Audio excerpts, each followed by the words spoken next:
স্থাপকায় চ ধর্মস্য সর্বধর্মস্বরূপিণে অবতার বরিষ্ঠায় রামকৃষ্ণায় তে নম। জননীং শারদাং দেবীং রামকৃষ্ণং জগদ্গুরুম পাদপদ্মে তয়োশ্রিত্বা প্রণমামি মুহুর্মুহু। প্রাণারাম ইউটিউব চ্যানেলে আপনাদের সকলকে স্বাগত জানাই। যারা চ্যানেলটি সাবস্ক্রাইব করেননি তারা সাবস্ক্রাইব করুন। শ্রীরামকৃষ্ণের আলোকে শ্রীমদ্ ভগবদ্গীতা এই আলোচনা শনিবার, রবিবার এবং মঙ্গলবার বিকেল 5টা থেকে 6টা প্রাণারাম ইউটিউব চ্যানেলে সরাসরি সম্প্রচারিত হয়। আপনাদের সকলকে অনেক অনেক ধন্যবাদ। আমরা গীতার 3য় অধ্যায়ের আলোচনা করছিলাম। 3য় অধ্যায়ের 9 নম্বর শ্লোকে ভগবান বলছেন, যজ্ঞার্থাৎ কর্মণ অন্যত্র লোক অয়ম কর্মবন্ধন তদর্থম কর্ম কৌন্তেয় মুক্ত সঙ্গ সমাচর। যজ্ঞার্থে সম্পাদিত কর্ম ব্যতীত অন্য সকল প্রকার কর্মই পুরুষের বন্ধনের কারণ হয়। অতএব হে কৌন্তেয়, তুমি নিষ্কাম হয়ে কর্ম করো। তার মানে এখানে একটা আদর্শের কথা বলছেন। দেখুন, প্রাচীনকালে বা বিশেষ করে বেদের যুগে যজ্ঞের একটা বড় ভূমিকা ছিল। যজ্ঞের ভূমিকা এই জন্যই ছিল, আমরা যদি প্রাচীন ভারতবর্ষের দর্শন দেখি বা প্রাচীন ভারতবর্ষের ইতিহাস দেখি তাহলে দেখব সেখানে যজ্ঞ একটা বিরাট ভূমিকা পালন করেছে এবং যজ্ঞ ছাড়া কিন্তু কোনো কিছুই সম্পন্ন হয় না। এই যজ্ঞের একটা মস্ত বড় ভূমিকা ছিল।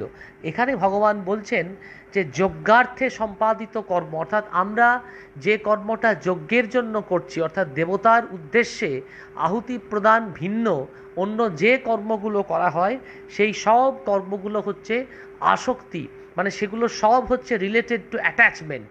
যেগুলো এই ডিটাচমেন্ট কখন আসে, যেগুলো সব হচ্ছে related to divinity, related to god, সেইগুলোই শুধুমাত্র একমাত্র এই যজ্ঞের ফলটা দেবতার উদ্দেশ্যে যেখানে যাচ্ছে সেখানেই সেইটাই হচ্ছে একমাত্র অনাসক্তিহীন কর্ম। এবং শ্রুতিতে এখানে একটা খুব লক্ষণীয় বিষয়, আচার্য শঙ্কর যিনি এত বড় একজন বৈদান্তিক, তিনি যজ্ঞ শব্দের অর্থ করেছেন বিষ্ণু।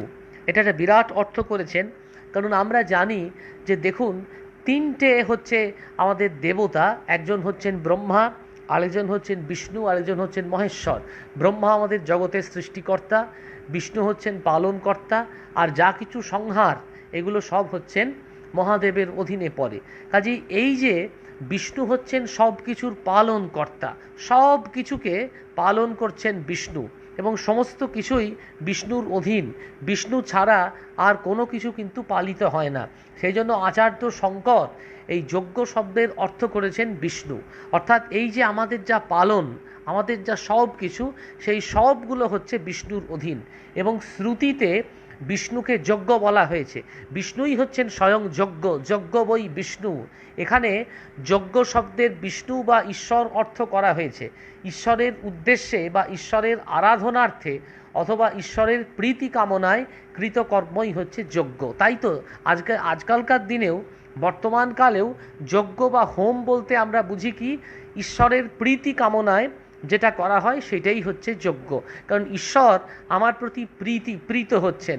কেন প্রীত হচ্ছেন না, আমি ঠিকভাবে আমার কর্ম পদ্ধতিগুলোকে অনুসরণ করছি।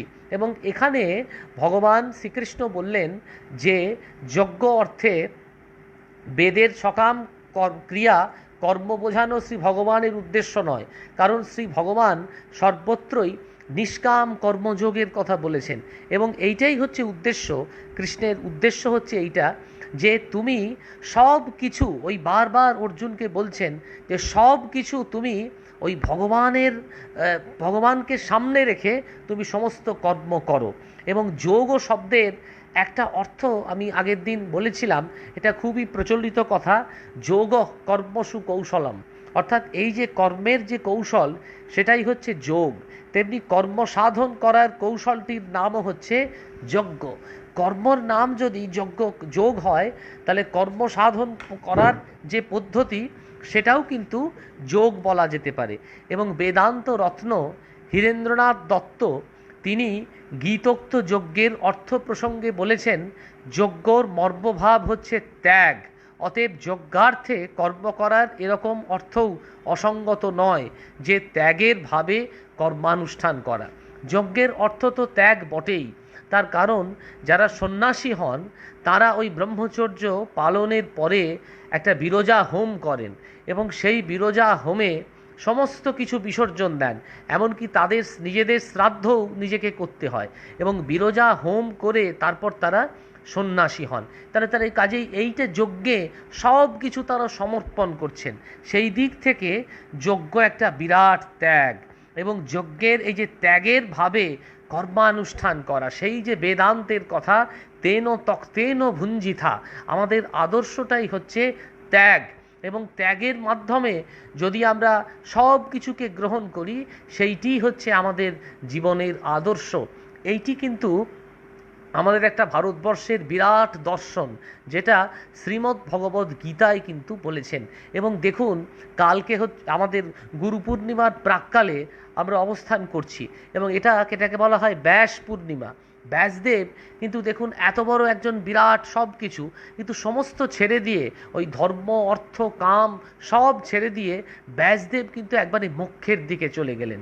এবং ব্যাসদেবের এই যে একটা অসাধারণ ভাগবতের বর্ণনা আছে, যখন সব কিছু ব্যাসদেব মহাভারত, এত বড় মহাভারত লিখলেন, তারপরে পুরাণ লিখলেন, এই উপপুরাণ মহাপুরাণ সবগুলো লিখলেন, কিন্তু লিখেও ব্যাসদেবের মনে শান্তি আসছে না। তো ব্যাসদেব একদিন বনের মধ্যে ইতস্তত ঘুরছেন, তারপর নারদের সঙ্গে তার দেখা হলো।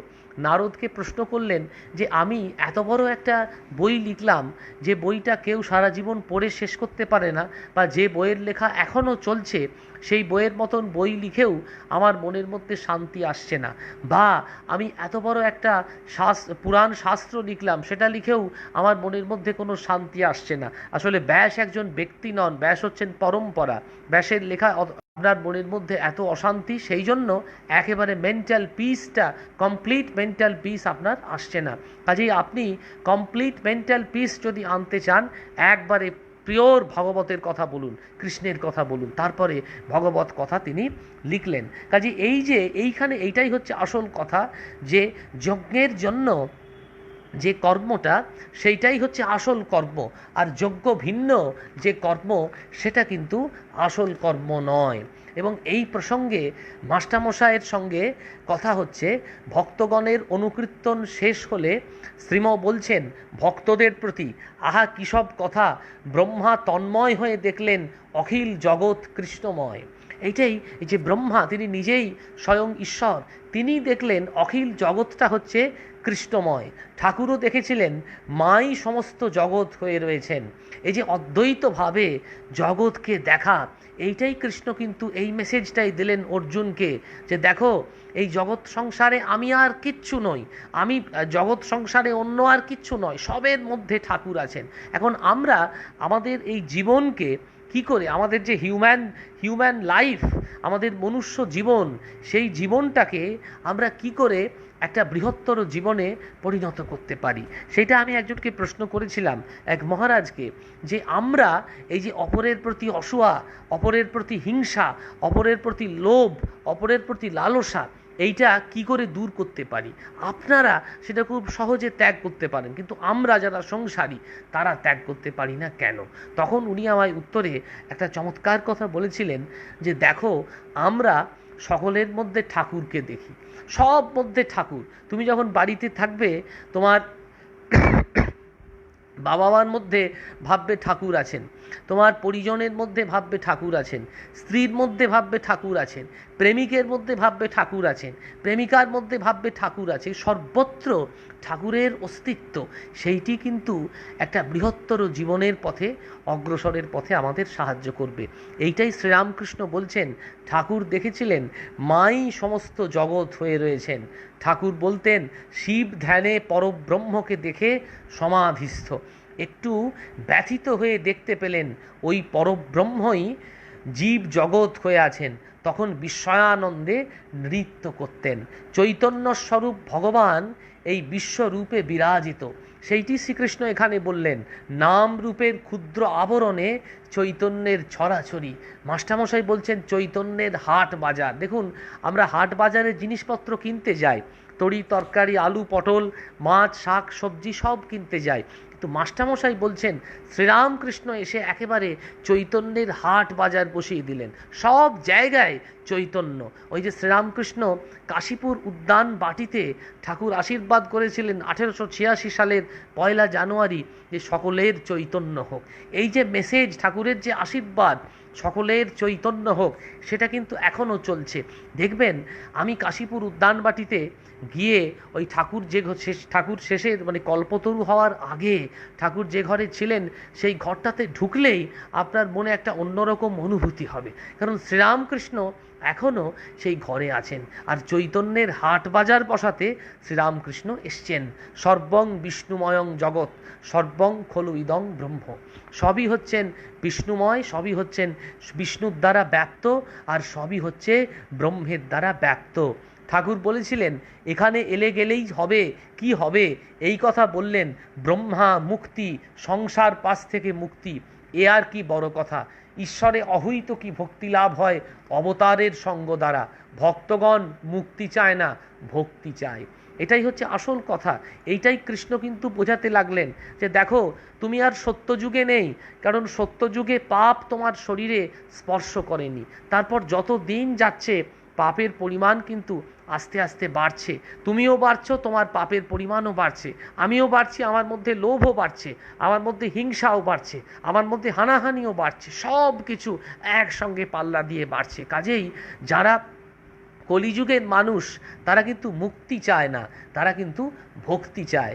বলেছিলেন এখানকার যত সব কাজ এসবই তোমাদের শিক্ষার জন্য, এসবই নজির। সংসারের নানাবিধ সমস্যায় পড়ে উদ্বিগ্ন হলে ঈশ্বরের আচরণ অনুসরণ করে সেই সমস্যা থেকে মুক্ত হবে। সঙ্গে সঙ্গেই ঈশ্বর ভালোবাসা হবে সর্বদা অবতারকে চিন্তা করে করে, তাহলেই শোক মোহ অভিভূত করতে পারবে না। ঠাকুর বলেছিলেন নরলীলায় অবতার লীলায় বিশ্বাস হয় শেষ জন্মে। ভগবানের যত রকম দান আছে সকলের চাইতে বড় দান এইটি, অবতার শরীর ধারণ করা। এইটি শ্রীরামকৃষ্ণ সব সমস্যার সমাধান করে দিলেন। কৃষ্ণও যেন অর্জুনকে সব সমস্যার সমাধান করে দিলেন। এতক্ষণ যে অঙ্কটা মিলছিল না, শ্রীরামকৃষ্ণ এসে সেই অঙ্কটা মিলিয়ে দিলেন। ঠাকুর বলছেন যে সব সমস্যার সমাধান হয়, সব জন্ম শেষ হয় এই অবতার রূপ জন্ম যখন মানুষ গ্রহণ করে। অবতার রূপ জন্ম যখন মানুষ গ্রহণ করে তখন একেবারে চৈতন্যের হাট বাজারে সব কিছু প্রকাশিত হয়। এবং তখন কি হয় জানেন? তখন হয় এই সর্বব্যাপী যে ঈশ্বরের অস্তিত্ব সেইটি কিন্তু বোঝা যায়। সর্বব্যাপী ঈশ্বরের অস্তিত্ব তখন কিন্তু বোঝা যায়। এবং এই যে এই যে এই যে সর্বব্যাপী ঈশ্বরের অস্তিত্ব কিভাবে বোঝা যায় না, এই যে প্রেম সব কিছুকে ধারণ করে আছে এইটি বোঝা যায়। ভাগবতের কথা বলি, প্রেমের এই যে বিশ্ব সংসার ভগবানের অধীন, এই যে বিশ্ব কিন্তু ভগবান প্রেমের অধীন, সর্বস্বাধীন। ভগবান প্রেমের কামনায় ভক্তের দুয়ারে এসে হাত পাতেন। তিনি তো আপ্তকাম, তার কি কিছু অভাব আছে? তবে তিনি ভক্তের কাছে প্রেম ভিক্ষা চান কেন? এ তার অভাব বলে নয়, এ তার স্বভাব বলে। প্রেম হচ্ছে পুরুষার্থ, এইটাই শ্রীরামকৃষ্ণ বোঝালেন। প্রেম হচ্ছে পুরুষার্থ। কৃষ্ণও কিন্তু বোঝালেন প্রেমই হচ্ছে প্রকৃত পুরুষার্থ। বাইরে হচ্ছে বিষ জ্বালা, ভেতরে হচ্ছে অমৃতময়। শীতও আছে, আবার আচ্ছাদনও আছে। আচ্ছাদন আছে বলেই শীতটা কিন্তু সুখকর, আবার শীত আছে বলেই আচ্ছাদন হচ্ছে আরামপ্রদ।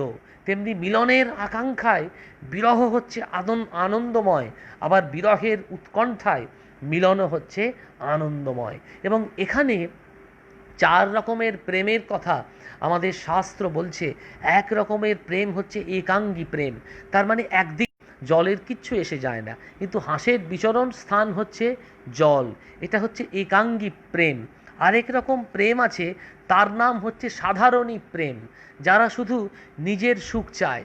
তুমি সুখী হও বা অসুখী হও, তাতে আমার কিচ্ছু এসে যায় না। এখানে নায়িকা শুধু আত্মসুখের জন্যে নায়ককে প্রিয় জ্ঞান করে, যেমন চন্দ্রাবলী। তৃতীয় জ্ঞান, তৃতীয় প্রেম হচ্ছে সমঞ্জসা, সমান সমান। আবার আমার সুখ হোক তোমারও সুখ হোক, আমার দুঃখ হোক তোমারও দুঃখ হোক। আমার সুখে আমি যতক্ষণ সুখী, তুমিও আমার সুখের অংশীদার। আমার দুঃখ হলে তুমিও সেই দুঃখের অংশীদার। এটা হচ্ছে সমঞ্জসা। আর চতুর্থ প্রেম, সেইটি হচ্ছে সমর্থা প্রেম। সর্ব উচ্চ যে প্রেম, সেটা হচ্ছে সমর্থা প্রেম। আত্মসুখ চাই না, শুধু চাই তোমার সুখ। আমার যাই হবে হোক, তুমি কিন্তু এই যে সর্বদা তুমি সুখে থেকো, এইটা হচ্ছে শ্রীমতীর ভাব। এই যে ভাগবতে গোপীরা কৃষ্ণকে এইরকম সমর্থা প্রেমে দেখেছিলেন। শুধু কৃষ্ণ সুখে সুখী, কৃষ্ণৈক নিষ্ঠা, কৃষ্ণময়ী বলেই তো শ্রীমতী মূর্তিময়ী মাধুরী। এই যে তোমাকে সব দেবো, কুল দেবো, শীলও দেবো, লজ্জা দেবো, দেহ দেবো, আত্মা দেবো, ইহকাল দেবো, পরকাল দেবো, সব তোমাকে দেবো। প্রেমটা হচ্ছে এই যে ধর্মের অতীত। এই যে এইটাই হচ্ছে আসল কথা। এবং যে ধন তোমারে দেবো, সেই ধন হচ্ছে তুমিও। এই যে এইটি কৃষ্ণ কিন্তু আমাদের বোঝালেন। ঠাকুর শ্রীরামকৃষ্ণ এইটি বলেছিলেন। ঠাকুর বলেছিলেন, অবতার যেমন একটা দিগন্তব্যাপী মাঠ, তাতে একটা উঁচু দেওয়াল, তার গায়ে একটা বৃহৎ ছিদ্র, এর ভেতর দিয়ে অসীম অনন্তকে দেখা যায়। অর্থাৎ এই অবতারকে দেখেই পরব্রহ্মকে দেখা যায়। সেই জন্য কৃষ্ণ বলেছিলেন, অর্জুন তুমি একটু একটু করে অগ্রসর হও আমার দিকে, একটু একটু করে, সাইলেন্টলি, খুব বেশি, খুব জোরে, স্লোলি, ধীরে ধীরে, শনৈ শনৈ, আস্তে আস্তে, একটু একটু করে অগ্রসর হও। দেখবে আমি সব নিয়ে তোমার জন্য বসে আছি। I am waiting for you. আমি তোমার জন্য অপেক্ষা করছি। তুমি এসো এসো, একটু একটু করে এগোও। যেমন নির্গুণ নিরাকারকে মানুষ ধারণ করে কি করে, তাই তিনি সাকার সগুণ রূপ ধারণ করেন। এটাই কৃষ্ণের সঙ্গে একেবারে শ্রীরামকৃষ্ণের একেবারে মেসেজ মিশে যাচ্ছে। বলছেন, যদি আমরা ভগবানের আকারকে ধরতে না পারি, তাহলে আমরা ভগবানকে কি করে ধরব? এই যে গুরু পূর্ণিমার প্রাককালে এই কথাটা আমার বলতে খুব ইচ্ছে করছে, যে দেখুন, আমরা জগৎ সংসারে বলি মাতা হচ্ছেন সব থেকে বড়। মায়ের জননী জন্মভূমিশ্চ স্বর্গাদপি গরীয়সী। মা বড়, মায়ের থেকে বড় কিচ্ছু নেই। এটা ঠিক, এটা একবারে বাস্তব খাঁটি কথা। মা যদি অসন্তুষ্ট হন, তাহলে ছেলে সন্তান সন্ততি কোনোদিন সুখী হতে পারেন না। কিন্তু মায়ের থেকে বহুগুণ বড় হচ্ছেন গুরু। এই জগৎ সংসারে গুরু হচ্ছেন সবচেয়ে বড়। একটা পরিবার প্রতিপালন করতে গেলে, একটা সংসার প্রতিপালন করতে গেলে, একটা সমাজ প্রতিপালন করতে গেলে গুরুকরণ জীবনে অবশ্য দরকার। কারণ গুরুকরণ না হলে জীবনে ঠিক ঠিক জীবন কিন্তু পরিচালনা করা যায় না। ওই যে ভগবানকে পেতে গেলে একটা মাধ্যমের প্রয়োজন, একটা সাকার রূপের প্রয়োজন। না হলে কি করে সেই সাকার রূপ থেকে আমি ধীরে ধীরে আস্তে আস্তে ওই নিরাকার পরব্রহ্মের কাছে যাব? শ্রীরামকৃষ্ণ তিনি সব সাধন করেছিলেন। শ্রীরামকৃষ্ণ নিজেই একজন অবতার ও বরিষ্ঠ। তার ওপরে হচ্ছেন তিনি নিজেই একজন ভগবান। কিন্তু তিনি ওই ভৈরবী ব্রাহ্মণীর কাছে শিক্ষা লাভ করেছিলেন, তোতাপুরীর কাছে শিক্ষা লাভ করেছিলেন। তোতাপুরী যখন তাকে শেখাতে এলেন, তখন বললেন, দাঁড়াও, মন্দিরে গিয়ে আমি জিজ্ঞেস করে আসি মায়ের কাছে, মা আমাকে অনুমতি দিচ্ছেন কি না। মা অনুমতি দিলেন এবং তোতাপুরীর কাছে বেদান্ত শিক্ষা করলেন। এই যে দেখুন, নিজে ঈশ্বর, সর্বব্যাপী তার অসীম অনন্ত ক্ষমতা, কিন্তু নিজেও বুঝিয়ে দিলেন গুরুকরণ করে। মনুষ্য রূপে যখন পৃথিবীতে এসছেন, গুরুকরণ অবশ্য দরকার। এই যে গুরু না হলে কি করে আমাদের এই 16 আনা খাঁটি মানুষ কি করে হব আমরা, সেটাই কিন্তু দেখিয়ে দিয়েছেন। আবার নরদেহ ধারণ করেন, মানুষ হলেন তো 16 আনা মানুষ, মানুষের দুর্বলতা সব রাখেন। আবার এক এক সময় মানুষের বুদ্ধির অতীত অবস্থা দর্শন করেন। সেই অবস্থায় কেউ ধরে রাখতে পারে না, ধরা না দিলে। ব্রহ্মা আর বলরাম কৃষ্ণময় জগৎ থেকে বিস্ময়াবিষ্ট হলেন। তিনি যাদের বোঝান, কেবল তারাই কর্মজগৎ বুঝতে পারে। তাও আবার মাঝে মাঝে সংশয় এনে ঢেকে দেন। বলরাম পর্যন্ত কৃষ্ণকে পরব্রহ্মরূপে ধরতে পারেননি। তাহলে যে নরলীলা হয় না, নরলীলায় সংশয় এসে যায় একবার, মানুষের কাজ কিনা যেন প্রকৃত মানুষের ব্যবহার। এইটি কিন্তু বললেন যে তুমি যা যা কাজ করছো, কৃষ্ণ বললেন অর্জুনকে, যজ্ঞ ব্যতীত সবগুলো হচ্ছে নিষ্কাম কর্মের কাজ, সকাম কর্মের কাজ। একমাত্র যজ্ঞটাই হচ্ছে আসল কাজ। তারপরের শ্লোকে বলছেন, সহযজ্ঞা প্রজা সৃষ্টা পুরা উবাচ প্রজাপতি অনেন প্রবিশধ্বম এষ বহ অস্তু ইষ্টকামধুক। পুরাকালে সৃষ্টির প্রারম্ভে প্রজাপতি ব্রহ্মা যজ্ঞের সঙ্গে প্রজা সৃষ্টি করে বলেছিলেন, তোমরা এই যজ্ঞ দ্বারা উত্তরোত্তর বৃদ্ধিপ্রাপ্ত হও, এই যজ্ঞ তোমাদের অভীষ্ট সিদ্ধ করুক। অর্থাৎ এখানেও সেই যজ্ঞের মাহাত্ম্যের বর্ণনা করছেন। যজ্ঞে আমরা কি করি? বিভিন্ন দেব দেবী ইত্যাদির উপাসনা করি, দেব দেবীর উদ্দেশ্যে আহুতি প্রদান করি। কখনো বলি অগ্নয়ের স্বাহা, কখনো বলি বায়বের স্বাহা ইত্যাদি ইত্যাদি, বা কালিকায় স্বাহা, সর্বদেবদেবী স্বরূপায় রামকৃষ্ণায় স্বাহা ইত্যাদি ইত্যাদি। অর্থাৎ আমরা আমাদের যে দেব দেবী তাদের উদ্দেশ্যে কি করি? তাদের উদ্দেশ্যে আমরা কি করি? আহুতি প্রদান করি। সুতরাং এখানে বলছে যে এই যে যজ্ঞ, সেই যজ্ঞের ধর্মটা কিন্তু বিরাট প্রথম থেকেই ছিল, এবং এইটা কিন্তু ব্রহ্মা সৃষ্টি করেছিলেন। এবং তারপরে আরও একটা চমৎকার কথা বললেন যে এই যে প্রজা পালন, রাজার ধর্ম হচ্ছে কি? প্রজা পালন। রাজা যদি প্রজা পালন থেকে বিরত হন, বিচ্যুত হন, তাহলে সেটা কিন্তু কখনো রাজার ধর্ম হতে পারে না। রাজা একজন সাকসেসফুল কিং তখনই হন যদি ঠিকভাবে প্রজাকে পালন করতে পারেন। প্রজা বা লোকসমূহের চতুর্বর্ণের বর্ণাশ্রমগত এই যে যাগ যজ্ঞ, তপ, ইন্দ্রিয় সংযম, অধ্যয়ন, অধ্যাপনা, কৃষিকাজ, বাণিজ্য, সেবাদি সব কর্মই হচ্ছে যজ্ঞ। এটা একটা চমৎকার কথা বললেন। তার মানে আমরা সবাই করছেন, আপনি নিজে সমস্ত সব কিছু করছেন, অফিসে কাজ করতে যাচ্ছেন, ধর্ম আচরণ করছেন, হ্যাঁ, তারপরে আবার অফিস থেকে ফিরে এসে মানুষের সঙ্গে কথা বলছেন দুদণ্ড, তারপরে আবার কোনো একটা জায়গায় গল্প করতে যাচ্ছেন, আবার ফিরে আসছেন, সবটা হচ্ছে এই যজ্ঞের পটভূমি। দেখুন, আমরা কিন্তু এইটা খুব চমৎকার একটা কথা যে দেখুন, আমরা কিন্তু সবাই একটা শৃঙ্খলে আবদ্ধ।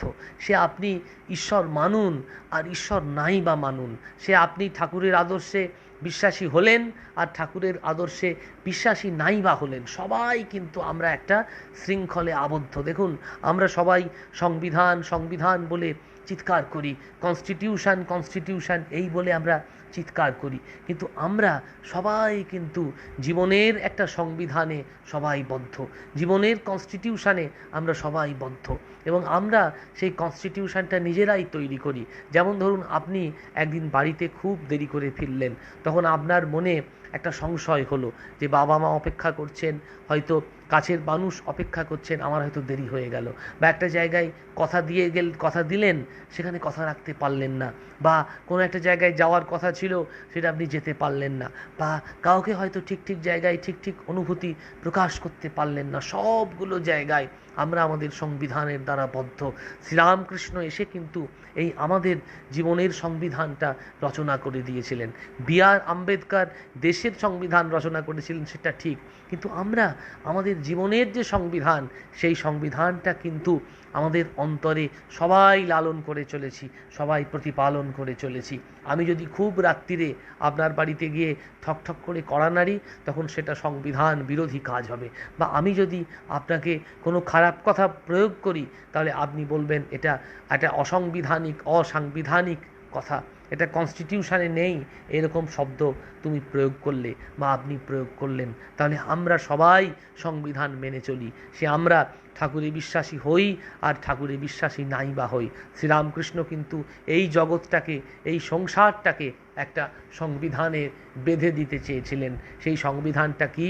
সেই সংবিধানটা হচ্ছে, যাই করো আর তাই করো, তোমার দিনের শেষে একবার তোমার পুরুষকারে তুমি বিসর্জন দাও। আমাকে একজন মহারাজ বলেছিলেন, তুমি যা সারাদিন যা করবে করো, রাত্রির বেলায় একবার অন্তত কথামৃতের একটা পাতা পড়ে তারপরে দিনটাকে শেষ করো। দেখবে কথামৃত সারাদিন পরে তোমার যে ক্লান্তি বা সারাদিন পরে তোমার যে আনন্দ, তুমি যদি ক্লান্তি পাও তাহলে সেই ক্লান্তিটা আরও আনন্দ হয়ে ফিরে আসবে। আর তুমি যদি আনন্দ পাও দেখবে আনন্দটা আরও ডবল আনন্দ হয়ে তোমার কাছে ফিরে আসবে। এই যে সব কিছু হচ্ছে যজ্ঞের পটভূমির মধ্যে পড়ছি। আমরা যাকে ভালোবাসি তার সঙ্গে যখন কথা বলছি সেটাও একটা যজ্ঞের পটভূমি। আমরা যাকে যার কথা আমি চিন্তা করছি সেইটাও একটা যজ্ঞের পটভূমি। অফিসে যখন যাচ্ছি সেটাও একটা যজ্ঞের পটভূমি। স্বামী যখন স্ত্রীর সঙ্গে কথা বলছে সেটাও একটা যজ্ঞের পটভূমি। স্ত্রী যখন সন্তানের সঙ্গে কথা বলছে সেটাও একটা যজ্ঞের পটভূমি। সব কিন্তু একটা যজ্ঞের পটভূমি। এবং সব কিন্তু এই যে কুরুক্ষেত্রের যুদ্ধ 18 দিনে শেষ হয়েছিল, আমাদের প্রত্যেক দিন যুদ্ধ করতে হচ্ছে। আমাদের অন্তরে প্রত্যেক দিন কিন্তু একটা কুরুক্ষেত্রের যুদ্ধ চলছে, কুরুক্ষেত্রের সংগ্রাম চলছে আমাদের অন্তরে। সেই অন্তরটাকে, সেই কুরুক্ষেত্রের সংগ্রামটাকে আমরা কি ঠিকভাবে ধরে রাখতে পারি? প্রত্যেক দিন অহরহ, প্রত্যেক দিন কৃষ্ণ কিন্তু সেই বার্তাটাই দিয়েছিলেন আমাদের, যে দেখো প্রত্যেক দিন এই যে কুরুক্ষেত্রের ব্যাটেল ফিল্ডে তুমি মুখোমুখি হচ্ছ, তোমাকে ঠিক করতে হবে তুমি কোন পক্ষটা নেবে। সেই জন্যই যোগ্য পক্ষের মোকাবিলা করতে বললেন কৃষ্ণ। তার পরের শ্লোকে বললেন, দেবান ভাবয়ত অনেন তে দেবা ভাবয়ন্তু বহ পরস্পরম ভাবয়ন্ত শ্রেয় পরম অবপসত। এই যজ্ঞের দ্বারা তোমরা দেবতাদের সংবর্ধনা করো, দেবতাগণও তোমাদের সংবর্ধিত করুন। এইভাবে পরস্পর ভাবনা দ্বারা তোমরা পরম কল্যাণ বা শ্রেয় লাভ করতে সমর্থ হবে। এই যে যজ্ঞের আহুতি প্রদান, এর মাধ্যমে দেবতারাও প্রীত হন। আর দেবতাদেরকে তুমি ডাকছো, গিভ অ্যান্ড টেক পলিসি। আমি দেবতাকে ডাকছি, দেবতাও প্রীত হচ্ছেন, দেবতাকে আমিও দেবতার উদ্দেশ্যে, দেবতা প্রীত হচ্ছেন, আবার দেবতাও যখন কিছু দিচ্ছেন আমিও প্রীত হচ্ছি। তোমার সঙ্গে আমার একবারে 1:1 সম্পর্ক। দেবতাও যেমন, মানুষও ঠিক সেই রকম। দেবতারা বৃষ্টি দিয়ে পৃথিবীকে, এবং তার ফলেই লোক রক্ষা হয়। অতএব যাগ যজ্ঞাদি দৈবযজ্ঞ এইগুলো নিষ্কামভাবে মানুষের করা উচিত।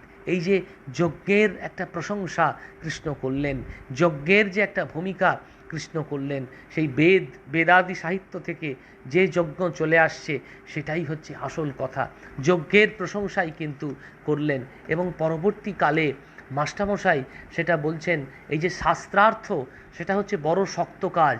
তিনি অবতার হয়ে এসে শাস্ত্রার্থ করেন।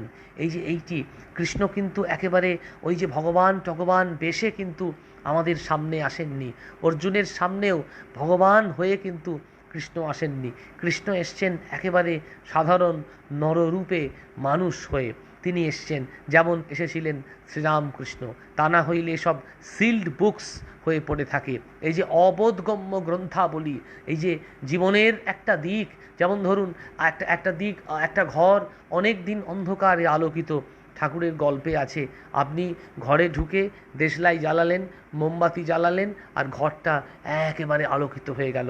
ওই যে 1000 বছরের অন্ধকার, সেই অন্ধকারটা ওই দেশলাইয়ের আলোতে দূর হয়ে গেল। ওই যে সিল্ড যে বুকস, যে বইগুলো কোনো দিন কখনো খোলা হয়নি, যে বইগুলোতে একেবারে উই লেগে গেছিল, সেই বইগুলো, সেই যে জীবনের একটা পর্ব, সেই জীবনের পর্বটা কিন্তু আবার কৃষ্ণ এসে নতুন করে আমাদের ভাবতে শেখালেন। আমরা আমাদের জীবন নিয়ে কখনো ভাবি না।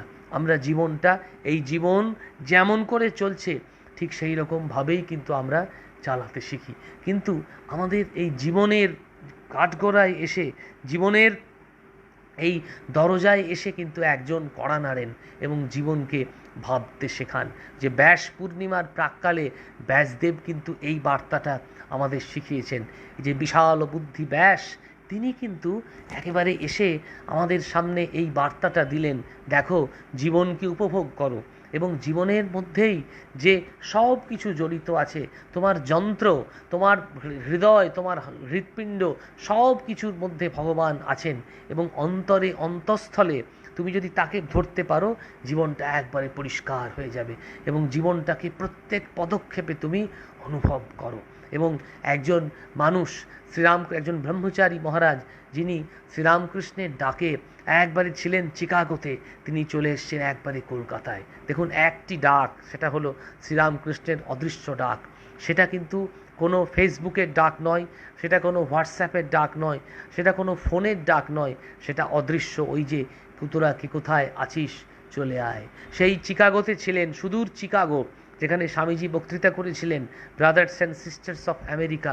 সেই ডাকে একেবারে কলকাতা শহরে তিনি ব্রহ্মচারী মহারাজ হয়ে চলে এসছেন। এই যে ডাক, এটাই হচ্ছে আসল ডাক।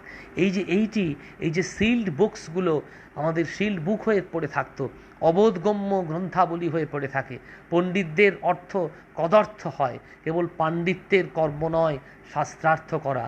শাস্ত্র পড়তে চায় অনেকে, কিন্তু এখন শাস্ত্র ব্যাখ্যা করবে কে? গুরুমুখে শুনলে হয়। শাস্ত্র বালিতে চিনিতে মেশানো থাকে, গুরু কিন্তু চিনি আলাদা করে ধরেন ভক্তদের কাছে। গুরু মানে ঈশ্বর, অবতার, যেমন ঠাকুর। এই যে শ্রীরামকৃষ্ণ, এই যে কৃষ্ণ কিন্তু বালি আর চিনি দুটো একসঙ্গে আছে। দেখবেন রাজমিস্ত্রি যখন প্লাস্টার করেন, তখন দেখবেন বাড়ি তৈরি করেন, তখন বালিটাকে আগে বেছে নেয়, কাঁকর টাকরগুলোকে সব দূরে সরিয়ে দেন। গুরু কিন্তু জীবনে আমাদের ওই যা কিছু আছে সব দূরে সরে দেয়। তাই একজন গুরুকে একজন শিষ্য প্রশ্ন করছেন যে, গুরুদেব, আমি যতই জপে বসি, কিন্তু যখন এমনি জপ টপ করি না, তখন মনটা অস্থির থাকে, কিন্তু যখন জপে বসি তখনই কিন্তু মনটা তখন স্থির থাকে, আর জপে যখন বসি তখন মনটা একবারে অস্থির হয়ে যায়। আমার সব বৈষয়িক বিষয়ের সব কথা নানান কথা মনে হয়, আমার 10টা বাড়ি আছে, বা আমাকে ওখানে যেতে হবে, সেখানে যেতে হবে, ইত্যাদি ইত্যাদি। তখন গুরুদেব বলছেন যে, দেখো, তুমি জপ শুরু করার পর প্রথমে ঠাকুরের কথা ভাববে না, প্রথমে ভাববে তুমি সবথেকে বেশি যাকে ভালোবাসো তার মুখটা। তো তারপরে তার সঙ্গে যা যা কথা হয়েছে সেসব কথা ভেবে চিন্তা করবে। এইসব চিন্তা করতে করতে করতে করতে করতে একটা অবস্থা তোমার আসবে। তারপরে তুমি তোমার মনটাকে ঘুরিয়ে নিয়ে, আর দেখবে মনটা অটোমেটিক্যালি ঘুরে যাবে, ঘুরে গিয়ে একটা নতুন নতুন তোমার প্রাণের একটা স্পন্দন অনুভূত হবে। তখন দেখবে যে সুন্দর চমৎকার একটা জপ হয়েছে। এই যে একজন মহারাজ, একজন গুরুদেব, তিনি তার কাছে একজন শিষ্য গেছেন। তো গুরুদেব তাকে বলছেন যে, আমি তোমাকে জপের ক্রিয়া দেখাবো। তো সেই শিষ্য বলছেন, গুরুদেব জপের ক্রিয়া কি করে দেখাবেন? কারণ আমি তো গুরুর কাছে একবার তো দীক্ষা নিয়েইছি, আর কি করে গুরুদেব জপের ক্রিয়া দেখাবেন? তো গুরুদেব যখন দুর্গা পুজো হচ্ছে, সেই দুর্গা পুজোর দিনে শিষ্যকে বললেন যে, শিষ্য, তুমি আসবে, দুর্গা পূজার দিনেই তোমাকে আমি জপের ক্রিয়া দেখাবো, কি করলে এই শরীরটা উন্নত হয়, how to make your life, তুমি কি করে তোমার জীবনকে গঠন করবে, সেইটি শেখাবো। তো গুরু শিষ্য হাজির হয়ে গেছেন দুর্গা পূজার দিনে। এবার দুর্গা পূজা চলছে, অষ্টমীর তিথি, চারিদিকে সব ঢাক ঢোল সমস্ত কিছু হচ্ছে। গুরুদেব তাকে ডাকলেন, ডেকে বললেন, সব হাতের জপের ক্রিয়া দেখিয়ে দিলেন। ক্রিয়া দেখিয়ে দিয়ে গুরুদেব চলে গেলেন। খানিকক্ষণের জন্য শিষ্য একেবারে স্থির হয়ে গেলেন, শিষ্যর শরীরে প্রাণ নেই, শিষ্য একবারে নিশ্চল। এইবার যেই একটু একটু একটু একটু করে জ্ঞান ফিরছে, তখন ভাবছে, একই রে বাবা, এই জপ করে আমার তো শরীর যায় যায় অবস্থা, তখন কিছুতেই আর থাকতে পারছে না। গুরুদেবকে বললেন যে, গুরুদেব, এই জপ কি আপনি করালেন? যে এই যখনই আমি মন্ত্রটা পেলাম, সঙ্গে সঙ্গে আমার শরীরের একটা অদ্ভুত অনুভূতি হলো, এই সাধারণ ক্রিয়াতে তো এগুলো সম্ভব নয়। তখন গুরুদেব বললেন, এইটা হচ্ছে কুম্ভক যোগ। এই খানিকক্ষণের কুম্ভক যোগের কারণে তোমার শ্বাস এবং প্রশ্বাস একটা সময়ের জন্য বন্ধ হয়ে যায়। এটা হচ্ছে উচ্চকোটির তপস্যা। এটা আস্তে আস্তে আস্তে আস্তে তুমি প্র্যাকটিস করো, দেখবে তোমার জীবনে একদিন তুমি যে কোনো সময় যা কিছু তুমি করতে পারবে। এইটা শিষ্য প্র্যাকটিস করেছিলেন, এবং শিষ্য নিজের জীবনে সব কিছু কিন্তু অ্যাপ্লাই করতে পেরেছিলেন। সব কিছু, এই যা কিছু যখন সেটা সম্ভব হয়েছিল। এইটা হচ্ছে গুরুর ধর্ম, এইটা হচ্ছে গুরুর শক্তি। সেইটি বলছেন, অবতারের কথা শুনে শুনে অভ্যাস এমনি হয়ে গেছে যে বাবুদের লেকচার আর শুনতে ইচ্ছা হয় না। মাস্টারমশাই বলছেন, শ্রীরামকৃষ্ণের কথা শুনতে শুনতে এমন হয়ে গেছে বাবুদের লেকচার আর শুনতে ইচ্ছা করে না। ঠাকুর বলছেন কলকাতার বাবুদের সেই এক কথা, কেবল লেকচার আর লেকচার। এরা কি বলে ফেলে, এক বলতে আর এক বলে ফেলে, কিন্তু অবতারের বাণী 16 আনা সত্য, এতে অসার ভাগ নাই। আমরা ব্রাহ্ম সমাজে যাই কেন, ঠাকুরের কিছু কিছু ভাব ওদের ভেতর দিয়ে সঞ্চালিত হচ্ছে তাই শুনতে পাই। আদি সমাজে বেশ, সেখানে উপনিষদ পাঠ শোনা যায়, ঋষিদের সব কথা, সব সত্য, সব নির্মল শুদ্ধ পবিত্র সব কথা। গীতাও ভগবানের মুখ দিয়ে বের হয়েছে, উপনিষদ গীতা এসব শাস্ত্রের কথা আবার ঠাকুরের মুখ দিয়ে বের হয়েছে, তাই শাস্ত্র প্রমাণরূপে গ্রাহ্য। একজন ঋষি আর একজন ঋষির কথা সমর্থন করেছেন, একজন অবতার আর একজনের কথা সমর্থন করেছেন, এইভাবে শাস্ত্র প্রামাণ্য। ঠাকুর বলেছিলেন গীতার কথায় কলমের আঁচড় দেওয়ার জো নেই, সব সত্য। কে বলতে পারে এ কথা, কারে শক্তি আছে অবতার ছাড়া? তাই একদিন গোপনে ডেকে ঠাকুর বললেন, এই মুখ দিয়ে ঈশ্বর কথা কন, আপনারা এই সব মহাবাক্য চিন্তা করতে করতে বাড়ি যান। এখন রাত্রির 10টা। এটা মাস্টারমশাই শ্রীরামকৃষ্ণ সম্পর্কে বলছেন। দেখুন শ্রীরামকৃষ্ণ বলছেন নিজেই স্বয়ং কৃষ্ণ। শ্রীরামকৃষ্ণ তো বলেছিলেন যে যেই রাম সেই কৃষ্ণ, এক দেহে ইদানিং একই দেহে রামকৃষ্ণ। তাহলে সেই কৃষ্ণই কিন্তু বলছেন এইরকম একটা অসাধারণ কথা। কাজে এই কথাটা সেটা কিন্তু বারবার বললেন যে তুমি যদি দেবতাদের উপর নির্ভরশীল হও, দেবতারাও কিন্তু তোমাকে সব কিছু দেবেন। তারপরের শ্লোকটা কি, ইষ্টান ভোগান হি বহ দেবা দাস্যন্তে যজ্ঞ ভাবিতা তৈর দত্তান অপ্রদায় এভ্য য ভুংতে স্তেন এবস। যজ্ঞ দ্বারা সংবর্ধিত দেবতাগণ তোমাদের অভীষ্ট ফল দান করবেন। যে দেব প্রদত্ত ভোগ্য সামগ্রী শুধুই ভোগ করে প্রতিদানে কিছুই দেয় না, অর্থাৎ দেবতাকে নিবেদন না করেই ভোগ করে, সে ব্যক্তি নিশ্চয়ই চোর। অর্থাৎ এই যে আমরা যা খাচ্ছি, যা কিছু হচ্ছে, সব হচ্ছে দেবতার দান। এই যে সব কিছু দেবতাকে নিবেদন করে সব কিছু করা, এইটি বললেন যা কিছু জগতে আছে সব হচ্ছে দেবতার দান, এবং দেবতাই কিন্তু সব কিছু করেন। এটি হচ্ছে আসল কথা। মনই কিন্তু শরীরকে তৈরি করে। মনে যেমন ভাব, মুখে তেমনি আভা। যেমন মনে করুন আপনি কারোর সঙ্গে দেখা করেছেন, দেখা করে আপনার মনটা প্রশান্তিতে ভরে গেছে, তাহলে আপনার মনটা প্রশান্তিতে ভরে গেছে, শরীরেও একটা প্রশান্তির ছবি, তাই তো? মনে যেমন ভাব, মুখে তেমনি আভা। হনুমানের ভাবে ল্যাজের সূচনা হয়েছিল গদাধরের। শ্রীরামকৃষ্ণ একটা অদ্ভুত একটা অসাধারণ মানুষ, যিনি একেবারে স্বয়ং ভগবান, কিন্তু সব সাধনা করেছিলেন। ঠাকুরের একবার ইচ্ছা হলো দাস ভাবে ঠাকুরকে পেতে, মানে ভগবানকে পেতে, মাকে পেতে। তো হনুমান যেমন ল্যাজ লাগিয়ে এক ডাল থেকে আরেক ডাল ঘুরে বেড়ায়, ঠিক সেই রকম হনুমানের মতন ল্যাজ লাগিয়েছিলেন শ্রীরামকৃষ্ণ। এবং এখন স্ত্রীভাবে থেকে তার রোমরূপ থেকে নিয়ন্ত্রিত সময়ে রক্তক্ষরণ হতে লাগলো। এবং এই যে এক ডাল থেকে আরেক ডালে শ্রীরামকৃষ্ণ যখন যাচ্ছেন, তখন শ্রীরামকৃষ্ণের দাস ভাব। আবার শ্রীরামকৃষ্ণ যখন স্ত্রী রূপে অবস্থান করছেন, তখন তার মাতৃভাব। এই যে সব কিছু। আবার শ্রীরামকৃষ্ণের অবস্থা হয়েছিল, ঠাকুর ভাগবত শুনছেন, ভাগবত শুনতে শুনতে একেবারে ভাবে তন্ময় হয়ে গেছেন, ঠাকুরের আর ভাব সমাধি ভঙ্গ হচ্ছে না। তখন হঠাৎ জ্যোতির্ময় মূর্তি শ্রীকৃষ্ণকে দেখলো, সামনে দেখলো তার পা থেকে জ্যোতির একটা ছটা বেরিয়ে এসে প্রথমে ভাগবত স্পর্শ করলো, তারপরে এসে লাগলো নিজের বুকে। দেখুন কৃষ্ণকে দেখলেন, শ্রীরামকৃষ্ণ প্রথম দেখলেন কৃষ্ণকে, কৃষ্ণের পা থেকে একটা জ্যোতি বেরিয়ে এসে প্রথমে ভাগবত বইটা স্পর্শ করলো, তারপরে শ্রীরামকৃষ্ণের বুকে সেই জ্যোতিটা এলো। এর তাৎপর্য কি না, বুঝতে দেরি হলো না। ভক্ত, ভাগবত এবং ভগবান তিনটিই হচ্ছে এক, তিনে এক এবং একে তিন। এই যে ভাবাতীত হয়ে সব কিছুর সাধনা করা, এইটি কিন্তু কৃষ্ণ বুঝিয়ে দিলেন যে দেখো তুমি ভাব থেকে কিন্তু আস্তে আস্তে আস্তে আস্তে ভাবাতীতের দিকে যাও।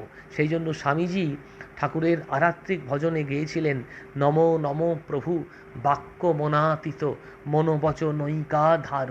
তিনি একদিকে মন এবং বচনের আধার, তিনি আমার মন এবং বচনকে আশ্রয় করে আছেন, আবার একদিকে তিনি বাক্য এবং মনের অতীত। নমো নমো প্রভু বাক্য মনাতীত মনোবচনৈকা ধার। অর্থাৎ যা কিছু করবে সব কিছু কিন্তু একেবারে একেবারে সব কিছু কিন্তু ঈশ্বরকে ভেবেই তুমি করবে। এবং মীরাবাইকে বিনাশ করতে রানা শালগ্রাম শিলার নাম ধরে এক পেটিকায় ভয়ঙ্কর কাল কেউটে দিয়েছিলেন। মীরাবাই গিরিধারী গোবিন্দকে স্মরণ করে পেটিকা খুলেছিলেন। এই যে মীরাবাইকে বিনাশ করতে রানা শালগ্রাম শিলার নাম করে একটা ভয়ঙ্কর কাল কেউটে সাপ ভরে ওই বাটির মধ্যে দিয়েছিলেন। কিন্তু মীরাবাই বললেন, মেরে তু গিরিধারী লাল দুসরা না কই নেই চায়। আমার জীবনে একমাত্র সম্বল হচ্ছে গিরিধারী লাল, গিরিধারী লাল ছাড়া অন্য কিছু আমার আশ্রয় নয়। যেই এইটা বলে খুললেন, অমনি আর ভেতরে কাল কেউটে ছিল না, অমনি ছিল ওই শালগ্রাম শিলা, যিনি সব কিছুকে নিয়ন্ত্রণ করছেন। তেমনি অনেক অখাদ্য শ্রী ভগবানকে ভক্তি ভরে নিবেদন করলে তা সুখাদ্য অমৃতময় মহাপ্রসাদে পরিণত হতে পারে। এবং মা শারদা এই প্রসঙ্গে একটা কথা বলেছিলেন যে আমরা প্রসাদ প্রার্থী, আমরা সবাই কম বেশি প্রসাদ খেতে ভালোবাসি, কিন্তু একদিন যদি প্রসাদ নাও পান, প্রসাদকে যদি দর্শনও করেন, তাহলেও কিন্তু মনটা প্রসন্ন হয়ে যায়। এবং মা শারদা বলছেন, প্রসাদ দর্শনে, ভোগ দর্শনে, দেবতার উদ্দেশ্যে যেটা নিবেদিত হয়নি সেটা হচ্ছে ভোগ, ভোগ দর্শনে দুর্ভোগ কাটে। ভোগ দর্শন, যদি আপনি ভোগ দর্শন করেন তাহলে আপনার দুর্ভোগ কিন্তু অনেক কেটে যাবে। এগুলো কথার কথা নয়, এগুলো সব হচ্ছে প্রমাণিত সত্য। কারণ বাড়িতে আপনি একই প্রসেসে রান্না করলেন, দেখবেন রান্নাটা ততখানি সুস্বাদু হয়নি। আবার হয়তো তার কম প্রসেসে দেবতার উদ্দেশ্যে যেটা নিবেদিত হয়েছে সেটা অনেক বেশি সুস্বাদু হয়েছে, কারণ সেটা দেবতা গ্রহণ করেছেন। আর দেবতা গ্রহণের আগে যদি আপনি সেটা দর্শন করেন তাহলে ভোগ দর্শনে দুর্ভোগ কাটে। এটা মায়ের কথা, প্রমাণিত সত্য। তারপরে এই যজ্ঞের অবশিষ্ট ভোজনকারীদের প্রশংসা করে এবং তাদের বিপরীতধারী আচরণদের নিন্দা করে তিনি বলেছেন, যজ্ঞশিষ্ট শিষ্টাসীন সন্ত মুঞ্চতে সর্বকিল্লিশই ভুঞ্জতে তু তখং পাপা যে পচন্তি আত্মকারণাৎ। একটা চমৎকার কথা বললেন যে যজ্ঞ বিশিষ্ট ভোজনকারী সাধু পুরুষগণ সকল পাপ থেকে মুক্ত হন। সেই জন্য যজ্ঞে, এই যে হোমে, সেই জন্য কি হয়, দেবতার উদ্দেশ্যে নানান জিনিস অর্পণ করা হয়। কখনো ফ্রায়েড রাইস, কখনো পোলাও, কখনো লুচি, এগুলো সব নিবেদন করা হয়। আমরাও করি যজ্ঞে মায়ের উদ্দেশ্যে। কেন না, ওই মা যদি প্রীত হন তাহলে কি হয়, তাহলে তুমি জানবে তুমি পুণ্যের অন্ন ভোজন করছো। আর তুমি যদি ওই ভুঞ্জতে তু তখং পাপা যে কে আত্মহন জনা, যারা শুধু নিজের নিমিত্ত অন্ন পাক করে তারা পাপান্ন ভোগ করে। তোমার উচিত, এটা আমরা কেউ করি না, করা আমাদের পক্ষে হয়তো সম্ভব হয়ে ওঠে না। আমরা কি ভেবে দেখি আমাদের প্রতিবেশীর মুখে ঠিকভাবে অন্ন পৌঁছেছে কিনা? আমরা কি ভেবে দেখি যে আমার পাশের বাড়ির যে লোকটি আছে সেই লোকটি ঠিকভাবে অন্ন মুখে তুলেছে কিনা? আমরা কি ভেবে দেখেছি যে এতদিন গেছে আমরা কাউকে নিঃশর্তে অন্নদান করেছি কিনা? আমরা কি ভেবে দেখেছি যে আমরা কাউকে বিনা স্বার্থে কোনো দিন খাইয়েছি কিনা? এই সব প্রশ্নের মুখোমুখি কিন্তু কৃষ্ণ আমাদের দাঁড় করিয়ে দিয়েছেন। ভুঞ্জতে তু তোঘং পাপা যে কে আত্মপচন্তি আত্মকারণাৎ। যারা শুধু নিজের সুখের জন্য খায় তারা কিন্তু পাপান্ন ভোগ করে। আমরা আত্মসুখের চরিতার্থের জন্যই সব কিছু করি। কৃষ্ণ কিন্তু সেই দরজায় আমাদের কড়া নেড়েছেন, জোর ধাক্কা দিয়েছেন। দেখো, আত্মসুখের জন্য সব কিছু করো, নিজেকে মানুষ সব থেকে বেশি ভালোবাসে, কিন্তু একটু হলেও অপরের কথা চিন্তা করো, অপরের সুখের কথা চিন্তা করো, অপরের প্রবৃত্তির কথা চিন্তা করো। ওই যে একদিন আলোচনায় বলেছিলাম, পরশ্রী কাতরতা, এটাকে বর্জন করো, শব্দটাকে অন্যভাবে বিশ্লেষণ করো। পরশ্রী কাতর কোনো দিন হয়েও না, হয়ে ওঠো পরমের শ্রী। পরের ধনী যে হয়েছে তা হোক, সে ধনী হোক, তাতে কিচ্ছু তোমার এসে যায় না। কারোর যদি 10টা গাড়ি থাকে, আমার কেন একটা গাড়িও নেই? কেউ 50,000 রোজগার করছে, আমি কেন 5,000ও রোজগার করতে পারছি না? এই বশে কিন্তু কোনো দিন পরিচালিত হও না, পরমের স্ত্রী তুমি প্রাপ্ত হও। এটাই কিন্তু বলা হচ্ছে। ঋগ্বেদে একটা খুব চমৎকার কথা আছে, যার মন উদার নয় তার মিথ্যা ভোজন করা, তার ভোজন তার মৃত্যুর স্বরূপ। সে দেবতাকেও দেয় না, বন্ধুকেও দেয় না, সে শুধু নিজেই ভোজন করে, সে শুধু পাপ ভোজন করে। এবং মহামতি মনুও বলছেন যে যারা এই অতিথি আত্মীয় স্বজনাদির ভোজনের পরে যা অবশিষ্ট থাকে তাকে বলে বিঘস, এবং যজ্ঞাবশিষ্ট অন্নকে বলে অমৃত। তারা যদি এইটা গ্রহণ করে, সেটাই হচ্ছে আসল কথা। আর একটা খুব বিরাট মেসেজ কৃষ্ণ কিন্তু দিয়েছেন এই প্রসঙ্গে। দেখো, তোমাকে যে কেউ রান্না করে খাওয়াচ্ছে, তাকে অ্যাপ্রিসিয়েট করতে শেখো। এইটা আমরা সহজে করি না। ধরুন আমাকে একজন পঞ্চব্যঞ্জন সাজিয়ে দিলেন, রান্নাটা কেমন হয়েছে, তাকে প্রত্যুত্তরে আমরা বলি রান্নাটা খারাপ হয়েছে, রান্নাটা ভালো হয়নি, আরও ভালো হতে পারত। তাকে অ্যাপ্রিসিয়েট করতে শেখো। এই প্রসঙ্গে একটা খুব চমৎকার কথা আছে, অন্নং দৃष्ट्वा প্রসীদেচ্চ নয়নেচ্চ সর্বদা। অন্ন দেখে তুমি সব সময় প্রসন্ন হও, তোমার নয়ন যেন সব সময় প্রসন্ন হয়, নয়ন যেন সব সময় দৃষ্টিনন্দন হয়, নয়ন যেন সব সময় নয়ন বলে যে অন্নটা খুব ভালো হয়েছে। অন্নং দৃष्ट्वा প্রসীদেচ্চ নয়নেচ্চ সর্বদা। এই অন্ন দেখে তুমি প্রশংসা করতে শেখো। এইটাই কিন্তু একটা হিউম্যান মেসেজ, একটা মানব সমাজের প্রতি একটা বার্তা কিন্তু কৃষ্ণ দিয়ে দিলেন। এইভাবে তুমি তোমার জীবনকে গঠন করো। এবং এই যে 5টি মহাযজ্ঞের বিধান আছে, তার মধ্যে একটা হচ্ছে ব্রহ্মযজ্ঞ বা ঋষিযজ্ঞ। এটা হচ্ছে শাস্ত্রের পঠন পাঠন, সেইটা হচ্ছে ব্রহ্মযজ্ঞ বা ঋষিযজ্ঞ। এই হোমাদি ক্রিয়া, সেটা হচ্ছে দেবযজ্ঞ। আর এই যে অতিথি সেবা, সেটা হচ্ছে মনুষ্যযজ্ঞ। আমরা সবাই কিন্তু অতিথির সেবা করি কম বেশি।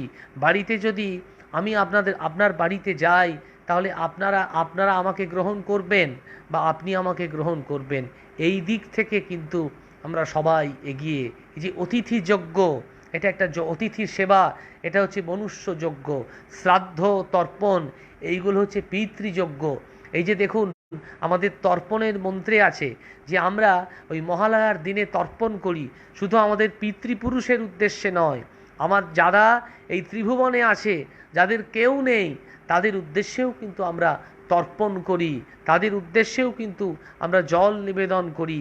কাজে এই যে শ্রাদ্ধ, এই যে তর্পণ, এটাও কিন্তু একটা পিতৃযজ্ঞ।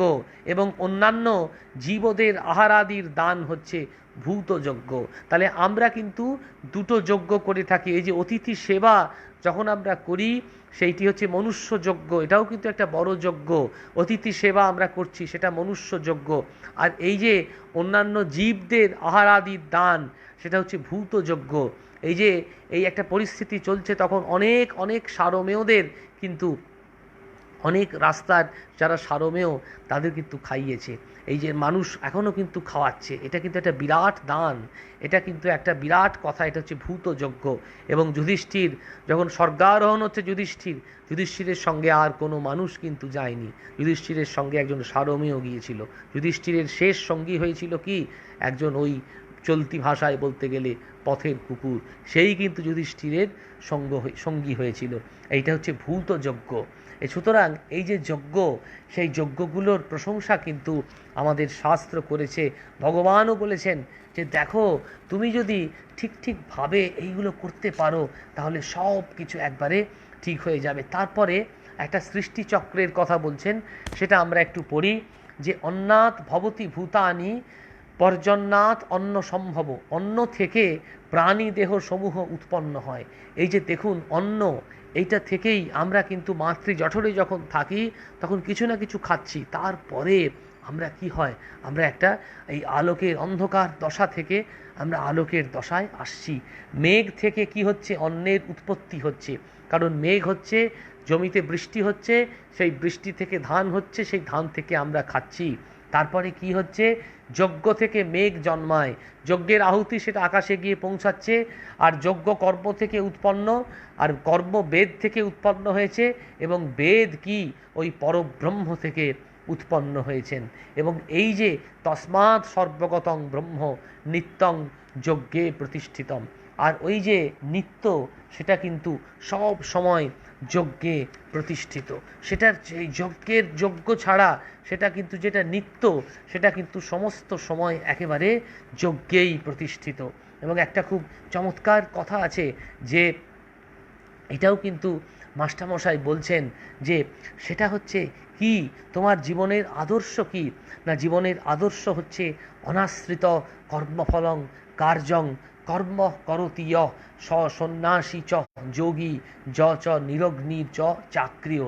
এটাই হচ্ছে আদর্শ, নিজের কোনো বেনিফিট লাভ না করে কর্ম, সেটাই হচ্ছে সন্ন্যাসী। এবং এইটা হচ্ছে গীতার সঙ্গে একেবারে এক মেসেজ, যে দেখো তুমি যাই যাই কর্ম করো সব কিছু কিন্তু ওই যজ্ঞের উপরে ডিপেন্ড করছে, অর্থাৎ সব কিছু হচ্ছে ওই ওই একেবারে ওই যে কনস্টিটিউশনের কথা বললাম, সব কিছু হচ্ছে কিন্তু ওই সংবিধানের উপর ডিপেন্ড করছে।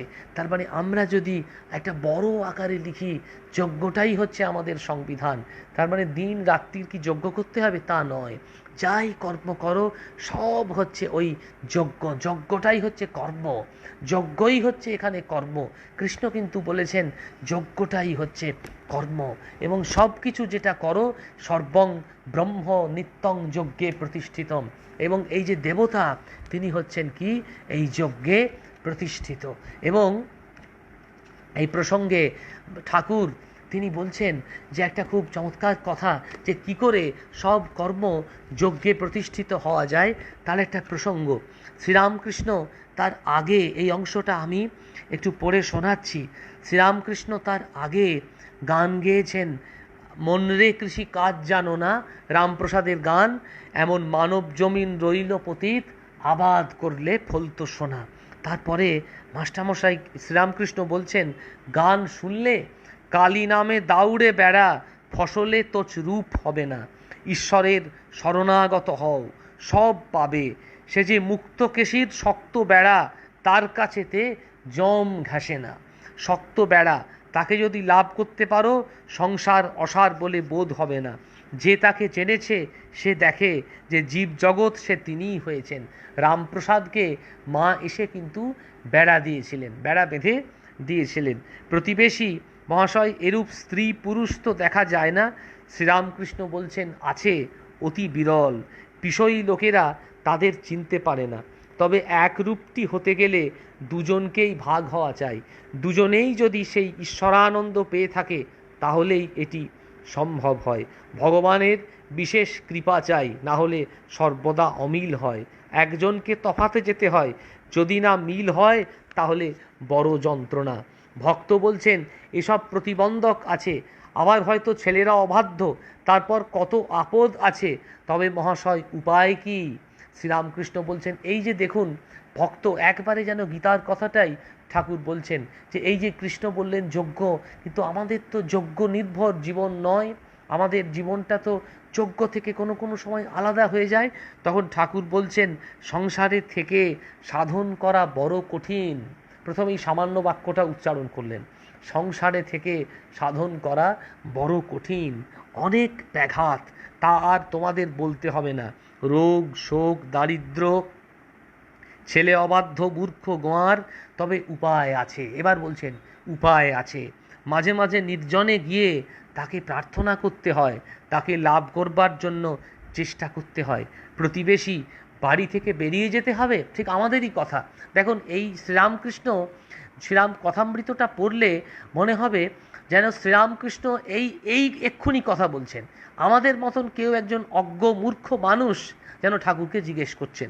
প্রতিবেশী বলছেন বাড়ি থেকে বেরিয়ে যেতে হবে, শ্রীরামকৃষ্ণ বলছেন একেবারে নয়, যখন অবসর পাবে কোনো নির্জন স্থানে গিয়ে একদিন দুদিন থাকবে, যেন সংসারের সঙ্গে সম্বন্ধ না থাকে, যেন কোনো বিষয় লোকেদের সঙ্গে সাংসারিক বিষয় লয় আলাপ না করতে হয়, হয় নির্জন বাস নয় সাধু সঙ্গ।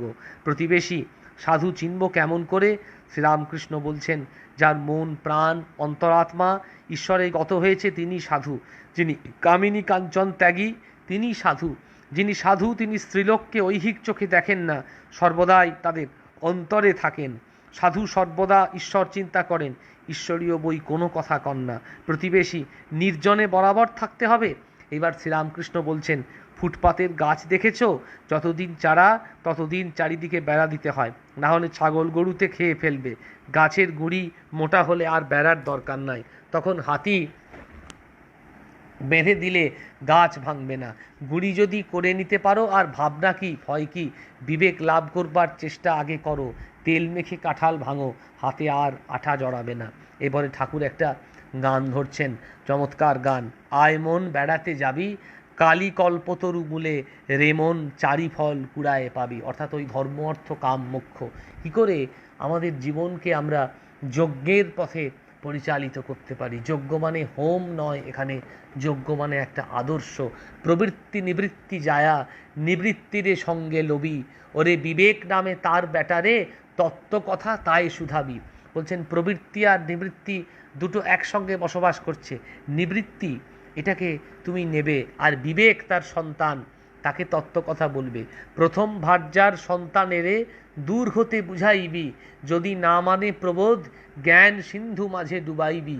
সূচি অসুচিরে লয়ে দিব্য ঘরে ঘরে কবে শুবি, তাদের দুই সতিনে পীড়িত হলে তবে শ্যামা মাকে পাবি। এই চমৎকার কথা যে দেখুন প্রবৃত্তি আর নিবৃত্তি এই দুটো একসঙ্গে আমাদের চলছে। প্রবৃত্তি আর নিবৃত্তি মার্গ এই দুটোর যদি মিলন হয়ে যায় তাহলেই কিন্তু একবারে সব কিছু পরিষ্কার হয়ে যাবে। তখনই কিন্তু সূচি আর অসুচি এটাই কিন্তু চলে যাবে। ঠাকুর কিন্তু মাকে সব দিয়েছিলেন, সূচিও দিয়েছিলেন অসুচিও দিয়েছিলেন, ধর্মও দিয়েছিলেন অধর্মও দিয়েছিলেন, জ্ঞানও দিয়েছিলেন অজ্ঞানও দিয়েছিলেন, কিন্তু সত্যটা ঠাকুর দেননি। ধর্মাধর্ম দুটো অজা তুচ্ছ খোঁটায় বেঁধে থুবি। তার মানে ঠাকুরকে দিতে গেলে ঠাকুর বলছেন যে তাকে দিতে গেলে সবটুকু দিতে হয়, অল্পটুকু দিয়ে দিলে হবে না। ভালোটুকু জিনিস তাকে দিলাম আর খারাপটুকু নিজে দিলাম না তা নয়, ভালো এবং খারাপ সবটুকু তাকে দিতে হয়। ওই যে বিশ্বনাথের স্তোত্রে আমি বলেছিলাম যে আসাং বিহায় পরিহৃত্য পরস্য নিন্নাম, পাপের অতিঞ্চ বনস্য মাধৌ আধায় হৃদপদ্মগতং পরেশং বারাণসীং পুরপতিং ভজ বিশ্বনাথ। চমৎকার কথা। বিশ্বনাথের মাথায় জল ঢালছে, বিশ্বনাথকে কি দিচ্ছেন? আশাং বিহায়, আমার মধ্যে যা আশা আছে, দুরাশাও আছে ভালোবাসাও আছে, সেই আশাও তোমাকে দিলাম। আশাং বিহায় পরিহৃত্য পরস্য নিন্দাম, কত লোক আমার পেছনে আমার নিন্দা করে, আবার আমি কত লোকের সমালোচনা করি, সেই সমালোচনাটাও বিশ্বনাথকে দিলাম। আশাং বিহায় পরিহৃত্য পরস্য নিন্দাং পাপের অতিঞ্চ মনস্য মাধৌ। আর আমার মনের মধ্যে কি আছে? পাপ আছে, আবার রতিও আছে। কারোর প্রতি তো আমার ভালোবাসা আছে, কেউ তো আমার জন্য অপেক্ষা করছেন, এরকম অপেক্ষারত মানুষের জন্য তো আমার ভালোবাসা আছে। কেউ তো আমাকে অবলম্বন করে বাঁচছে, তার প্রতি তো আমার ভালোবাসা আছে। এই যে রতি, এই রতিটাও ভগবান তোমাকে দিলাম। পাপ এটাও তোমাকে দিলাম। পাপে রতিঞ্চ মনস্য মাধৌ আধায় হৃদপদ্মগতং পরেশং বারাণসীং পুরপতিং ভজ বিশ্বনাথ। এইবার তুমি আমার হৃদয়ে হৃদয়ে অবস্থান করো। ওই হৃদ কমল মঞ্চে দোলে করালো বদনী শ্যামা। সেটাই বলছেন ধর্ম দুটো অজা তুচ্ছ খোঁটায় বেঁধে থুবি, যদি না মানে নিষেধ তবে জ্ঞান খড়গে বলি দিবি। যদি ধর্মাধর্ম একসঙ্গে না থাকতে চায় তবে জ্ঞান খড়গে অধর্মটাকে বলি দিবি। অহংকার অবিদ্যা তোর পিতামাতায় তাড়িয়ে দিবি। অহংকার অবিদ্যা এগুলোকে পিতামাতা, অহংকার অবিদ্যা এগুলোকে সব তাড়িয়ে দিবি। যদি মোহ গর্তে টেনে লয় ধৈর্য খোঁটা ধরে রবি। যদি মোহ আমাকে টানে তাহলে কি ধৈর্যের খোঁটা ধরে টানতে হবে। যেমন ধরুন সমুদ্রে চান করতে গেছেন, দেখবেন যখন জল আসে, জোয়ার আসে, তখন কি হয়, পাটা যেন সরে সরে যায়, তাই তো, বালি যেন নিচ থেকে সরে যায়, তখন কি হয়, পাশের যে মানুষ আছে তাকে ধরতে চায়। ঠিক সেইটাই বলছেন, যদি মোহ আমাকে গর্তে টানে, তাহলে ধৈর্যের খোঁটা ধরে রবি, প্রসাদ বলে এমন হলে কালের কাছে জবাব দিবি। প্রসাদ বলছেন, দেখুন কালের কাছে আমাদের সবাইকে জবাবদিহি করতে হয়। বিচারপতি হয়তো আমাদের বিচার করছেন, কিন্তু একজন সেই অখণ্ড বিচার করছেন কালের কাছে। প্রসাদ বলে এমন হলে কালের কাছে জবাব দিবি। শেষ লাইনটা হচ্ছে, তবে বাপু পাছা বাপের ঠাকুর মনের মতন মন হবি। তবে বাপু পাছা বাপের ঠাকুর মনের মতো মন হবি। মনে নিবৃত্তি এলে তবে বিবেক হয়, বিবেক হলে তত্ত্ব কথা মনে ওঠে, তখন মনের বেড়াতে যেতে স্বাদ হয় কালী কল্পতরু মূলে।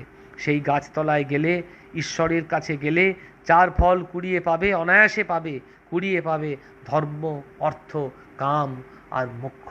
যা কিছু পাবে সব কিছু কুড়িয়ে নেবে, তাকে পেলে ধর্ম, অর্থ, কাম, যা সংসারীরও দরকার তাও হয়। যদি কেউ চায় প্রতিবেশী, তবে সংসার মায়া বলে কেন। এরপরে মাস্টারমশাইয়ের এরপরে শ্রীরামকৃষ্ণের বিশিষ্টাদ্বৈত এবং ঠাকুরের কথা আলোচনা হচ্ছে। এই প্রসঙ্গে আমি একটা গল্প বলে শেষ করছি আজকের আলোচনা। যে একজন ব্যক্তি, তিনি গ্রামে ঘুরতে ঘুরতে দেখলেন যে একটা মাছ বিক্রি করছেন এমন লোকের কাছে একটা শালগ্রাম শিলা পেলেন। তখন দেখলেন যে এই শালগ্রাম শিলাটা একজন মাছ বিক্রি করছে একজন মেছুনি তার কাছে আছে। তো এই শালগ্রাম শিলাটা আমি যদি তাকে নিয়ে নিই তাহলে ভালো হবে, বাড়িতে বসে ব্রাহ্মণ, আমি প্রত্যেক দিন শালগ্রাম শিলা নারায়ণের পুজো করতে যাব। তখন সেই মাছ বিক্রি করে তার কাছে গিয়ে বলল যে এই শালগ্রাম শিলাটা একটু দিতে পারবে আমাকে? বলল, এই শালগ্রাম শিলাটা দেওয়া যাবে না বাবু, এই শালগ্রাম শিলার দ্বারা আমি এই মানে বাটখারা বলছে, এই বাটখারার দ্বারা আমি সব ওজন টোজন করি। বলে, এটাকে বাটখারা বলছো তুমি? তো শালগ্রাম শিলা তুমি আমাকে দিয়ে দাও। বলো, না, কিছুতেই দেওয়া যাবে না। অনেক তর্ক করে অনেক টাকা পয়সা যা ছিল সেসব দিয়ে শালগ্রাম শিলাকে নিয়ে বাড়িতে এসে সিংহাসনে বেশ ভালো করে ধুয়ে টুয়ে গঙ্গা জল দিয়ে স্নান করে শালগ্রাম শিলার পূজা করছে। এবার রাত্রিরে কয়েকদিন পরে শালগ্রাম শিলা স্বপ্ন দিয়েছেন যে আমার স্থান এখানে নয়, তুমি আবার সেই মাছ বাজারে যেখানে আমাকে বাটখারা করে নিয়ে যাচ্ছিল সেখানে তুমি আমাকে ফিরিয়ে দাও। তো বলছে যে আমাকে ফিরিয়ে দিতে হবে তার কাছে, আমি তোমাকে নিয়ে এসেছি এখানে। কিছুতেই মনটা বললো না, বললো না, কিছুতেই না, ঠাকুর তো সব যা করতে পারেন, আমি কিছুতেই ফেরাবো না। তো ফেরাবো না তাকে আর। তো এইভাবে দিন যায়। তারপর বললো, দেখো, আরেকদিন আবার স্বপ্ন দিলেন, যদি তুমি আমাকে পৌঁছে না দাও তো তোমার সর্বনাশ হবে। বলে, যা হবে হোক, যা কিছু হবে হোক। একদিন স্ত্রী চলে গেল, একদিন ছেলে চলে গেল, একদিন কন্যা চলে গেল, সবাই চলে গেল, পরিবারটা শেষ হয়ে গেল, বাড়িটা বাজ পড়ে চলে গেল। ওই শালগ্রাম শিলা আর একা, ওই দুজন সব একসঙ্গে থাকছে, নিয়ে কোনো রকমে ঘুরতে ওই শালগ্রাম শিলাকে নিয়ে সব ঘুরতে যাচ্ছে। কারোর কাছে ফুল চায়, মাথায় শালগ্রাম শিলা দেয়। এই বলে যেতে একটা মন্দিরের সামনে এসে উপস্থিত হয়েছে। মন্দিরের সামনে এসে দেখছে যে কোথাও আর শালগ্রাম শিলার মাথায় সেদিন আর ফুল টুল কিচ্ছু পায়নি। শালগ্রাম শিলাকে তো ফুল দিতে হবে, আবার কোনো সময় জলের দ্বারাও পুজো হয়, এটা ফুল যদি না পাওয়া যায় জলেও তিনি প্রীত হন। তো বলছেন যে শালগ্রাম শিলার যদি কিছু পাওয়া যায়। বলে, কোথায়? না, খুব সুন্দর ফুলের গন্ধ আসছে, দেখছেন একজন পরী বেরিয়ে আসছে মন্দির থেকে। বললো, কে মা তুমি? না, আমি পড়ি, আমার জায়গা কোথায়? না, আমার অনেক জায়গায়। বলে, এত সুন্দর ফুল, এই যে দেখো শালগ্রাম শিলা নিয়ে আমি ঘুরছি। বললো, একটু মাথায় দিতে পারবো? আর তো কোনো ফুল নেই, চলো আমার সঙ্গে চলো, তো আমি যেখানে যাচ্ছি সেখানে চলো। সেই রথযাত্রা, সেই রথ নিয়ে সে গেল আবার সেই বললো, আমি ঢুকবো না, ওই জায়গায় যাও, যত ফুল আছে সব তুমি কুড়িয়ে নাও, সব শালগ্রাম শিলার জন্য রেখে দাও, ঠাকুরকে দেবে, প্রত্যেক দিন একদিন করে দেবে। নিয়ে যেই বাগানে ঢুকেছে, একটা ডাল ভেঙেছে, সঙ্গে সঙ্গে দেখছে যে ছেলেটি মারা গেছে সেই ছেলেটি জীবন্ত হয়ে উঠে এসছে। আরেকটা ডাল ভেঙেছে, যে মেয়েটি মারা গেছে সেই মেয়েটি আবার জীবন্ত হয়ে উঠে এসছে। আরেকটা ডাল ভেঙেছে, যে স্ত্রী মারা গেছে, স্ত্রী আবার জীবন্ত হয়ে উঠে এসছে। অবাক হয়ে গেছে, ঠাকুরের দিকে তাকিয়েছে। ঠাকুর তখন, তার চোখে জল এসছে, ঠাকুর তখন সেই শালগ্রাম শিলা ওইভাবেই আছেন। পৈতে নিয়ে গলায় পুজো করতে করতে গায়ে পৈতে তার বেরিয়েছে, তা সাধকের কাহিনীতে গল্পটা পাওয়া যায়। তার গলায় পৈতে বেরিয়েছে, দেহ দুটো ভাগে ভাগ হয়ে গেছে, মানে হৃদয়ের মতো দুটো ভাগে ভাগ হয়ে গেছে। তখন রাত্রিরে কৃষ্ণ স্বপ্ন দিচ্ছেন যে এই হচ্ছে ভক্তের পরীক্ষা, ভক্তকে পরীক্ষা করছিলাম, অহং ভক্ত পরাধীন, আমি হচ্ছি ভক্তের অধীন, অতএব তুমি ঠিকভাবে পরীক্ষায় উত্তীর্ণ হয়েছো, আবার তুমি ফিরে যাও, সংসার করো, আর আমাকে রেখে দিতে পারো তোমারই কাছে, চিরকাল আমি তোমাকে রক্ষা করব। এইটাই হচ্ছে যজ্ঞের পটভূমি, এটাই হচ্ছে যজ্ঞ। এটা মানে যজ্ঞ মানে ওই যাগযজ্ঞ এই অর্থে ব্যবহার করেননি, জীবনের যে ধর্ম সেটাই হচ্ছে যজ্ঞ। আমাদের গুরু পূর্ণিমায় শপথ নিতে হবে যে আমরা আমাদের জীবনের ধর্মটাকে যেন ঠিক প্রয়োগ করতে পারি, যাকে যা কথা দিয়েছি তাকে যেন ঠিকভাবে আমরা সেটাকে ইউটিলাইজড করতে পারি, সকলকে আনন্দ দিতে পারি, দুঃখ কাউকে যেন না দিই, যদি দুঃখ কাউকে দিই পরে যেন তার কাছে অনুশোচনায় দগ্ধ হয়ে বলি আমাকে যেন তুমি ক্ষমা করো। এই সবগুলোই হচ্ছে, সব দেখবে কৃষ্ণের কাছে তোমাকে টেনে নিয়ে যাবে। কৃষ্ণ দেখবেন সব একবারে সব সাজিয়ে বসে আছেন, শ্রীরামকৃষ্ণ কিন্তু সব সাজিয়ে বসে আছেন, কেবল টিকিট পাঞ্চ করলেই হলো, শ্রীরামকৃষ্ণের কাছে পৌঁছানো যাবে। আপনাদের অনেক অনেক ধন্যবাদ। আপনারা চ্যানেলটি সাবস্ক্রাইব করুন। শ্রীরামকৃষ্ণের আলোকে শ্রীমদ্ ভগবদ্ গীতা এই আলোচনা বিকেল 5টা থেকে 6টা প্রাণারাম ইউটিউব চ্যানেলে সরাসরি সম্প্রসারিত হবে। যারা চ্যানেলটি এখনও সাবস্ক্রাইব করেননি তারা সাবস্ক্রাইব করুন। শুধু এই আলোচনা নয়, অনেক ধর্মমূলক আলোচনা এখানে অনুষ্ঠিত হবে। আপনারা ভালো থাকবেন। আপনাদের সকলকে অনেক অনেক ধন্যবাদ। নমস্কার।